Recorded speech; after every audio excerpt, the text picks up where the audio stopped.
Hi and welcome. Denise Watson here again to talk to you about mindfulness and mindful eating and bringing you another practical tip to use with mindfulness to help you bring peace and serenity into your daily life as well as into your relationship with food and your body. We've talked about how mindfulness with food requires that you, in the moment, are observing your physical sensations, the signals from your body. Are you hungry? And then also the emotions occurring at that moment. Are you feeling anxious or stressed, or are you bored or seeking reward or relaxation, celebration, feeling insecure, sorry for yourself? And then also we're going to talk to a little bit more about the thoughts.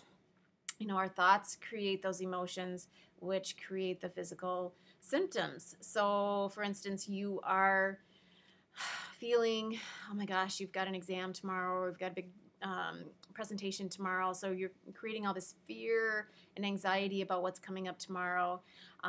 That's the emotion, that thought that you can't handle that is creating the emotion, which is creating a racing heart and shortness of breath and sweaty palms.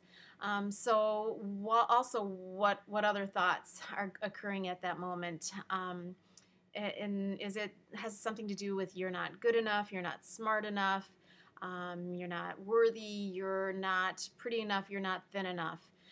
These thoughts and beliefs create the emotion, which create the physical symptoms. And we've talked before about how those thoughts create our physiology.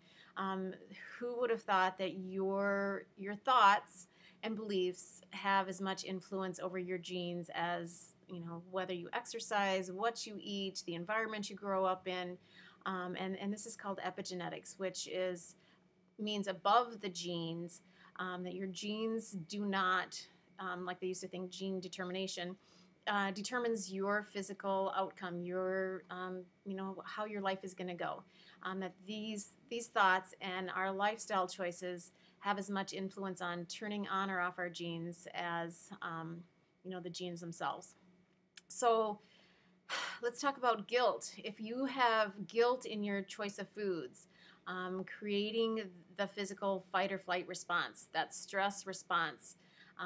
We know that there's hormones produced, nerve pathways are initiated, and we know there's cortisol and insulin are created when you're under stress, when this fight or flight response is initiated, and that contributes to decreased digestion, absorption of your nutrition, fat storage, calcium loss, and those sensations that are uncomfortable as well.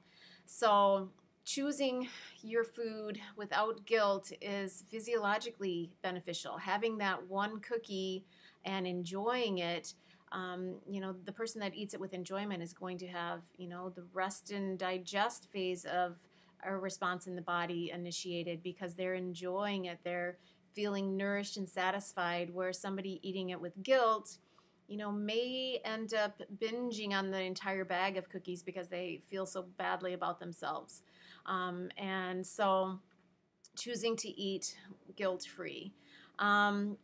We also have body dissatisfaction, guilt and shame about our weight or the way our body looks, and this as well is detrimental to our health.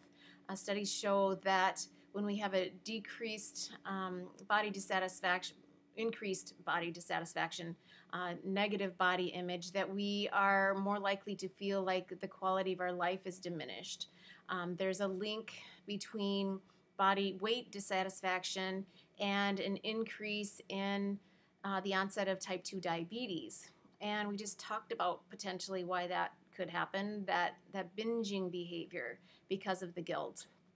Also, it's been shown that if you have a positive body image and you feel good about your body, that you're more likely to take care of it, that you're more likely to exercise and choose foods that nourish your body.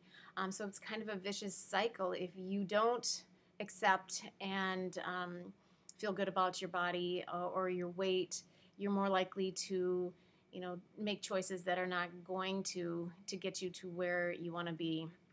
So Choose to be, eat those foods guilt free. Just use your body to listen to how you feel. Obviously, if a food doesn't work for you, that would be the innate reason to not choose it, not because somebody's told you it's morally bad.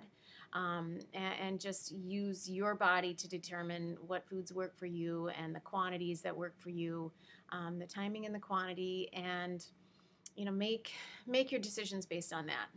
Anyhow, so step number 3, I think we're at eating guilt-free, and making your choices based on the foods that nourish you and not what our culture says is morally bad.